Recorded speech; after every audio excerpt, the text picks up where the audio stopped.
Okay बच्चों, तो most welcome. आज हम लोग पढ़ने जा रहे हैं। हमने लास्ट क्लास में पढ़ लिया था गोस लॉ के बारे में और कुछ कुछ उसके बारे में हमने उसकी एप्लीकेशन कि हम वहाँ से इलेक्ट्रिक फील्ड कैसे कैलकुलेट कर सकते हैं by using the concept of goes law, वो हमने कैलकुलेट कर लिया था, जिससे हमें कुछ कुछ इंपॉर्टेंट रिजल्ट मिले थे। जैसे कि एक लंबी सी अगर आपकी वायर या फिर लीनियर चार्ज आपका डिस्ट्रीब्यूटेड है तो उससे आपका इलेक्ट्रिक फील्ड कितना होगा। अगर आपकी सरफेस के ऊपर आपका चार्ज डिस्ट्रीब्यूटेड है तो उसकी वजह से इलेक्ट्रिक फील्ड कितना होगा। और सरफेस में भी दो तरह के, अगर बहुत बड़ी सरफेस है, एक कंडक्टिंग हो सकती है सरफेस, किसी कंडक्टर के ऊपर चार्ज स्प्रेड हो रहा होता तो फॉर्मूला कितना आता था, सिग्मा अपॉन एप्सिलॉन नॉट आता था। और अगर एक सरफेस है, सरफेस पर एक चार्ज डिस्ट्रीब्यूटेड है, सिंपली मतलब चार्ज डिस्ट्रीब्यूटेड है ऑन सरफेस लाइक दिस, ठीक है, तो उसकी वजह से आपका जो इलेक्ट्रिक फील्ड होता था वो डिस्टेंस पर डिपेंड नहीं करता, सिग्मा अपॉन 2 एप्सिलॉन नॉट होता था। अपार्ट फ्रॉम दिस हमने लास्ट क्लास में देखा था कि हमारा जो इलेक्ट्रिक फील्ड है वो स्फीयर के केस में कैसा कैसा होगा, उसका ग्राफ हमने ड्रॉ किया था। और हमने देखा था प्यारे बच्चों कि सर हमारा जो होल स्फीयर होता है उसके अंदर इलेक्ट्रिक फील्ड 0 होता है। सर आपके बाल बड़े हो गए हैं, बाल कटवा दीजिए बेटा, सलून नहीं खुल रहा है, या जिस टाइम खुलता है उस टाइम मेरी क्लास रहती है, तो सोच रहा हूँ टकला हो जाऊँ। ठीक है, ओके। तो हमने देखा था स्फीयर बन जाऊँ मैं, होलो स्फीयर, ठीक है। तो होलो स्फीयर के केस में आपका चार्ज सरफेस के अंदर नहीं रहता है, और वही केस आपका सॉलिड अगर कंडक्टर हो तो वहाँ पर भी वही सिचुएशन होती है कि चार्ज हमारा सरफेस के अंदर नहीं टिक पाता है, सरफेस के बाहर रहता है, जिसकी वजह से net electric field inside the sphere 0 होता है। ठीक है, ओके सर। और मैंने देखा था जब मैं सरफेस के ऊपर या बाहर की बात कर रहा हूँ, सरफेस है चाहे वो होलो हो चाहे आपका सॉलिड हो स्फीयर, ठीक है, होलो हो सॉलिड हो कंडक्टिंग नॉन कंडक्टिंग कोई सा भी हो, जब उस स्फीयर से बाहर हो तो वहां पर जो इलेक्ट्रिक फील्ड होता है वो Q अपॉन R स्क्वायर होता है। बिल्कुल ऐसा बिहेव करता है वो बड़ा स्फीयर जैसे उसका सारा चार्ज उसके सेंटर पर रखा हो एक पॉइंट की फॉर्म में। ये सब चीज़ें हमने कल कैलकुलेट की थी, डिफरेंट ग्राफ ड्रॉ किए थे। तो प्लीज़ आपको उनको सबको ग्राफ को ध्यान में रखना है। हार्डली 5 मिनट लेंगे, जितनी जल्दी मैंने रिकैप कर लिया, जब आप प्रैक्टिस कर लो तो आप भी इतनी जल्दी से रिकैप कर सकोगे चीज़ों को। इसी के साथ बढ़ते हैं कुछ क्वेश्चन के साथ। शायद मैंने 1-2 क्वेश्चन आपको कराए भी थे और कुछ क्वेश्चन आज हम लेंगे, ठीक है। ओके सर, तो फर्स्ट क्वेश्चन लेते हैं। ओके बालक, ये आपका HC वर्मा क्वेश्चन है। फर्स्ट क्वेश्चन लेते हैं आज का। कह रहा है figure shows some of the electric field lines corresponding to an electric field, the figure suggest that. ये पॉइंट ए है, ये पॉइंट बी है और ये पॉइंट सी है। यहाँ पर इलेक्ट्रिक फील्ड लाइंस ऐसे जा रही है, 2 लाइन तो ऐसे चलेगी, एक ऐसे चलेगी। मैंने इलेक्ट्रिक फील्ड लाइंस की जब हम प्रॉपर्टीज डिस्कस कर रहे थे तो मैंने आप लोगों को बताया था अगर इलेक्ट्रिक फील्ड लाइंस की जो स्ट्रेंथ है, मजबूती है, वो बताएगी कितनी पास पास आपकी इलेक्ट्रिक फील्ड लाइंस है। और मैंने आपको बताया है कि ये जो आपका फिगर है सिमेट्रिक है, जैसा अगर यहाँ से कट करो जैसा इधर है वैसा ही है। HC वर्मा क्वेश्चन है।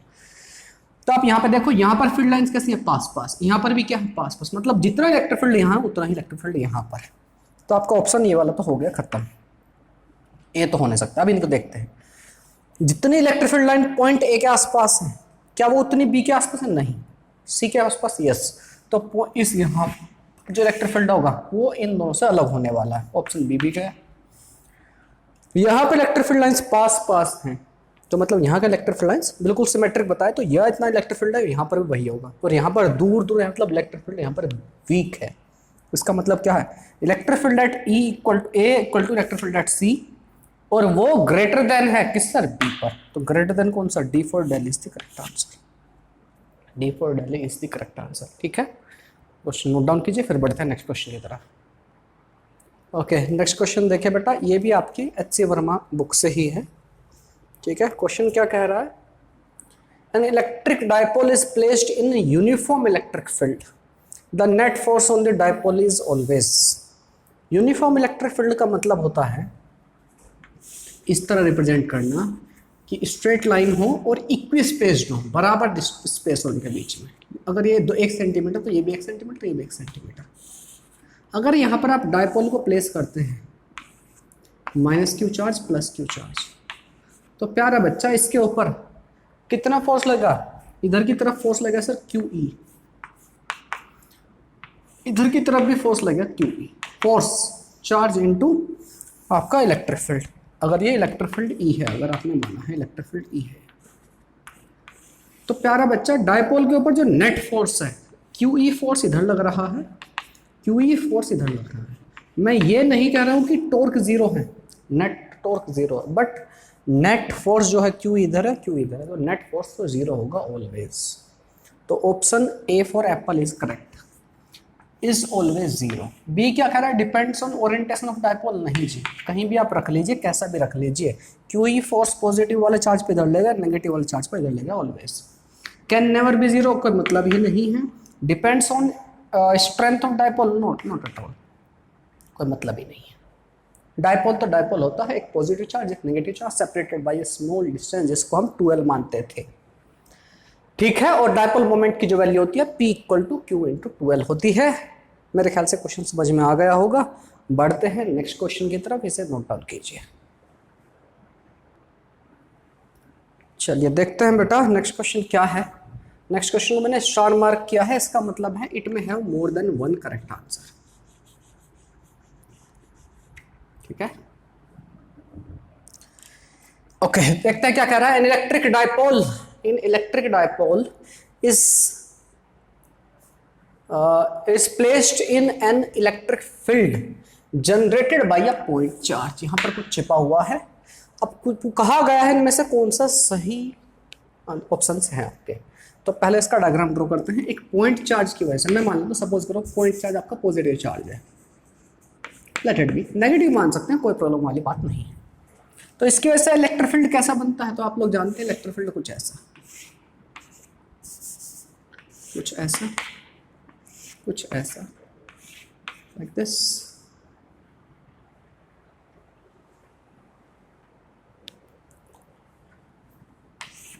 ठीक है, like this, something like this. ठीक है, मैंने कुछ लाइन ड्रॉ कर ली है, कुछ इस तरह का आपका फील्ड बने। ठीक है, यस सर, परफेक्ट। पहला ऑप्शन कह रहा है, option one more than one correct हो सकते हैं बेटा, मैं स्टार मार्क कर रहा हूँ इसको, HC वर्मा क्वेश्चन है, इट में have more than one correct answer. तो आपको मार्क्स तभी मिलेंगे जब आप सारे सही आंसर बता रहे हैं।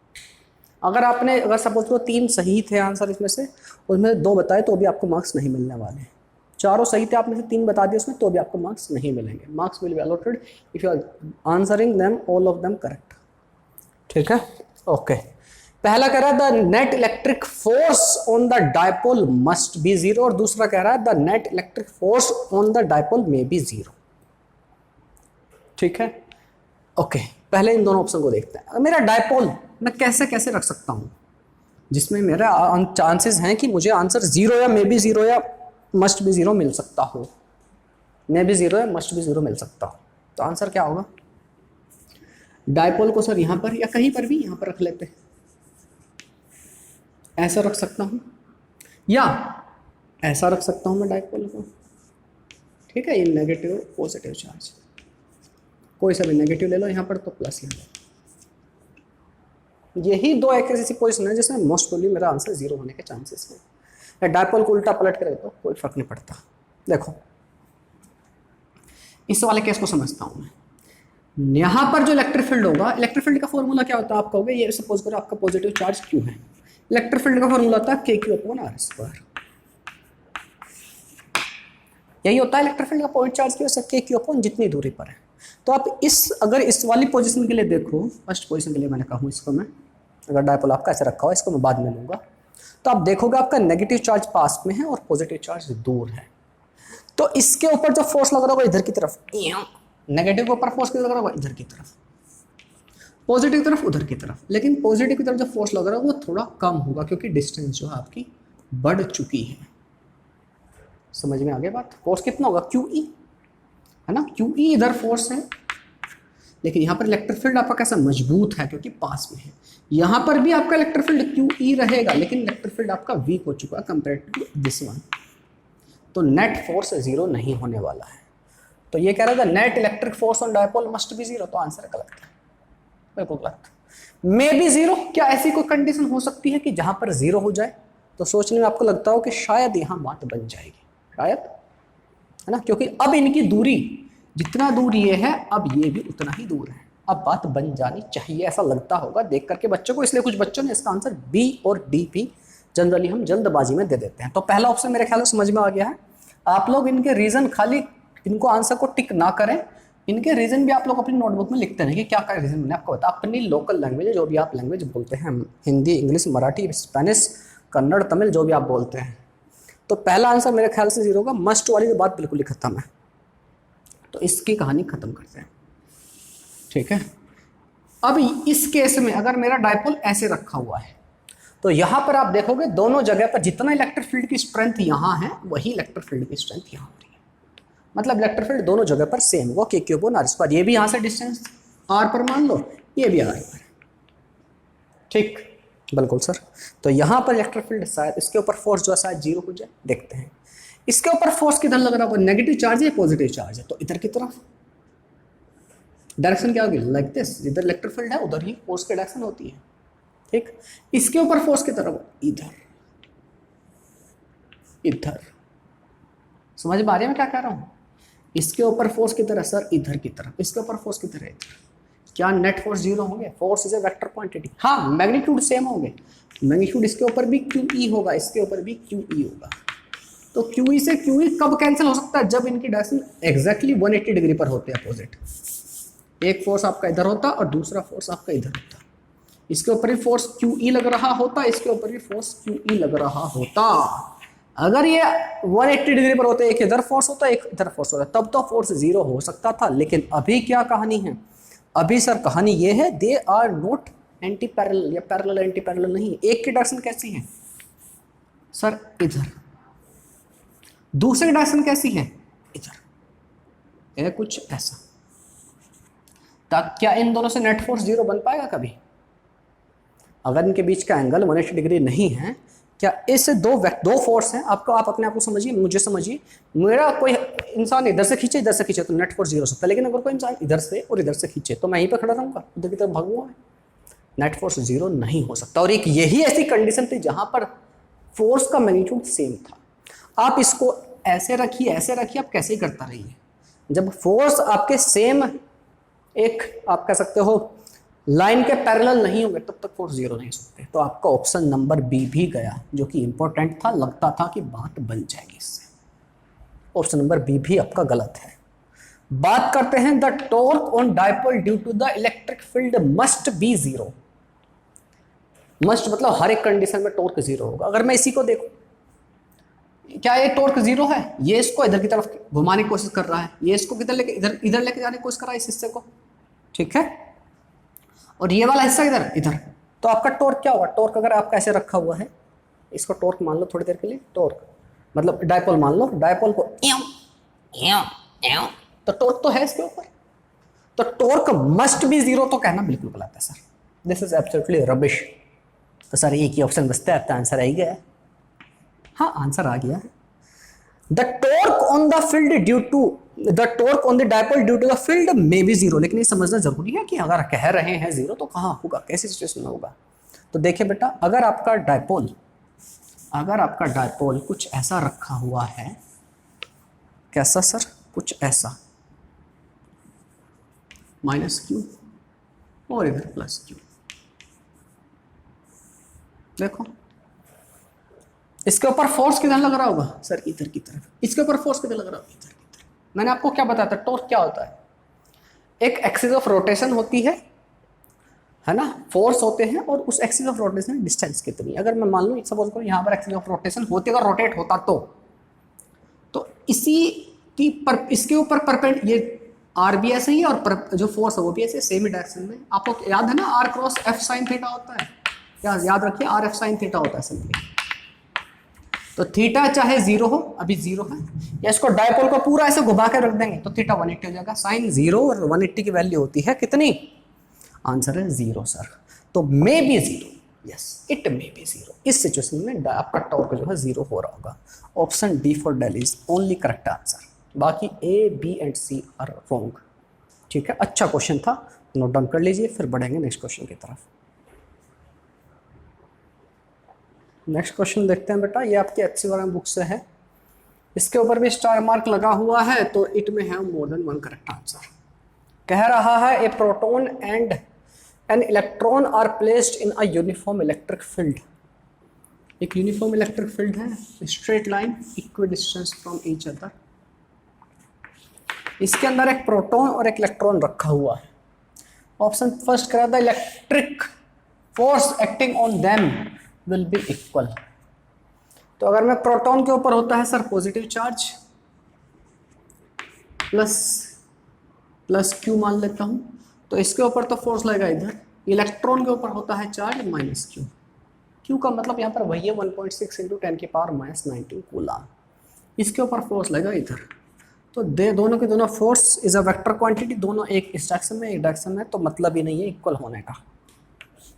मैग्नीट्यूड इक्वल कहता तो बात बन सकती थी। सेकंड ऑप्शन में वही कहा था, magnitude of forces will be equal. तो आंसर है यस। इसके ऊपर जो फोर्स लगा वो लगेगा F = QE। इसके ऊपर जो फोर्स लगा वो भी F = QE रहेगा। डायरेक्शन अलग अलग है लेकिन मैग्नीट्यूड विल बी सेम, क्योंकि दोनों के ऊपर चार्ज सेम होता है, प्रोटॉन और इलेक्ट्रॉन के ऊपर। तो बी फॉर बॉम्बे तो हमारा आंसर जो है सही है। B for Bombay is correct answer. But अभी यहाँ पर गाड़ी रुकी नहीं है। गाड़ी क्यों नहीं रुकी है सर?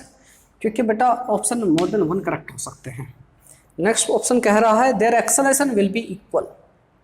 आपको मैं बता दूं, जो आपका इलेक्ट्रॉन का मास होता है वो होता है 9.1 × 10⁻31 किलोग्राम, जबकि आपका प्रोटॉन का जो मास होता है वो लगभग होता है 1.6 × 10⁻27 किलोग्राम। दोनों का मास अलग अलग होता है। एक्सेलरेशन की बात की है उसने। Right now he is talking about the acceleration and we know that F = m में होता है। नो डाउट दोनों के ऊपर फोर्स बराबर है, दोनों के ऊपर फोर्स बराबर है QE मैग्नीट्यूड वाइज अगर बात करो, ठीक है। तो अब एक बात तो पहले समझ लीजिए यार, दोनों की फोर्स की डायरेक्शन, एक के ऊपर फोर्स इधर है, एक के ऊपर फोर्स इधर है, क्योंकि नेक्स्ट ऑप्शन में इसने मैग्नीट्यूड की ही बात की है। तो एक्सेलरेशन की भी डायरेक्शन एक में इधर एक के इधर, तो ये ऑप्शन गया गलत तुरंत। एक्सेलरेशन सेम डायरेक्शन, फोर्स जब सेम डायरेक्शन में तो एक्सेलरेशन कहाँ से सेम हो जाएंगे। लेकिन नेक्स्ट ऑप्शन में इसमें मैग्नीट्यूड की बात भी की है कि मैग्नीट्यूड का सेम होगा एक्सेलरेशन के। तो देख लेते हैं, फोर्स इक्वल टू होता है बालक m में। यहां से एक्सेलरेशन को बोल सकते हो फोर्स अपॉन m में। फोर्स कितना? QE अपॉन उसका मास। मतलब अगर आप प्रोटॉन के एक्सेलरेशन की बात कर रहे हैं तो यहाँ पर प्रोटॉन के मास से आपको डिवाइड करना पड़ेगा। अगर आप इलेक्ट्रॉन के एक्सेलरेशन की बात कर रहे हैं तो QE को आपको डिवाइड करना पड़ेगा मास ऑफ इलेक्ट्रॉन, और आपको पता है mass of proton and mass of electron are different, तो एक्सेलरेशन विल ऑल्सो भी डिफरेंट, उनके मैग्नीट्यूड भी डिफरेंट होंगे। तो आपका ऑप्शन नंबर डी भी गया। तो आपका आंसर है A for apple, even though it have more than one correct answer, लेकिन सही आंसर केवल correct answer is B for Bombay. आपका A, C और D तीनों गलत हो गए हैं। B for Bombay is your correct answer, ठीक है।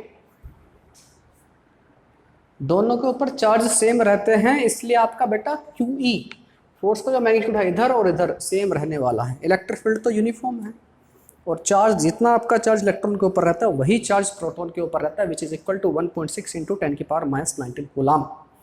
मेरे ख्याल से क्वेश्चन आपको समझ में आ गया हो तो नोट डाउन कर लो।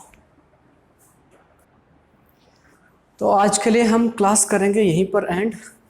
मिलते हैं नेक्स्ट क्लास में बच्चों, तब तक अपना ख्याल रखिएगा, मस्त रहिए, बिंदास रहिए। और आज एनवायरनमेंट डे है, तो हम थोड़ा सा कंट्रीब्यूट कर सकते हैं फॉर एनवायरनमेंट डे। कम से कम एक पौधा जो कि बड़ा होकर एक वृक्ष बने, एक ट्री बने, ऐसा एक पेड़ या पौधा आप लगाइए प्लीज़ अपने आसपास जहाँ पर भी जगह हो। प्रकृति के हमारे ऊपर इतने एहसान हैं, हम कभी नहीं उतार पाए। कम से कम एक पौधा आपको कंट्री करना चाहिए। चलिए, this is Jagat Jani signing off, bye bye, take care.